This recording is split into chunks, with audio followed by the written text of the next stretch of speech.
अदाकार फिरोज खान को उनके मद्दा ने दूसरे शादी का मशवरा दिया है, जिसका जवाब भी अदाकार की जानिब से दिया गया। फिरोज खान की शादी 2018 में अलीज़ा सुल्तान से हुई थी। अदाकार के पहले बच्चे की पैदाइश 2019 जबकि बेटी की पैदाइश 2022 में हुई थी। बाद अज़ां 2022 में ही फिरोज और अलीज़ा के दरमियान तलाक हो गई। अलीज़ा ने इल्ज़ाम आयद किया कि फिरोज खान उन्हें तशद्दुद का निशाना बनाते हैं। बाद अज़ां दोनों की जानिब से एक दूसरे पर केस फाइल किए गए, जिनकी समाअत अदालत में चल रही है।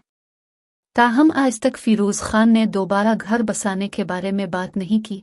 अलबत्ता अब उनकी एक पोस्ट पर मद्दा ने उनको दूसरी शादी का मशवरा दे डाला। मद्दा ने कहा, क्या आप अपने बच्चों से मोहब्बत करते हैं?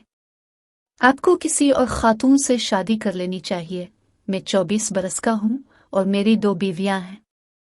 सारिफ के इस तबसरे और मशवरे पर फिरोज भी जवाब दिए बगैर न रह सके।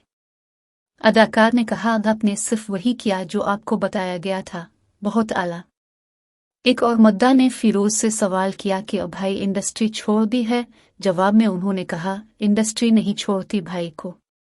वाज़ेह रहे कि 2020 में ये खबरें सामने आई थीं कि उन्होंने मजहब की खातिर शोबिज़ इंडस्ट्री से किनारा कशी इख्तियार कर ली है। बाद अज़ां उन्हें कई प्रोजेक्ट्स में काम करते देखा गया।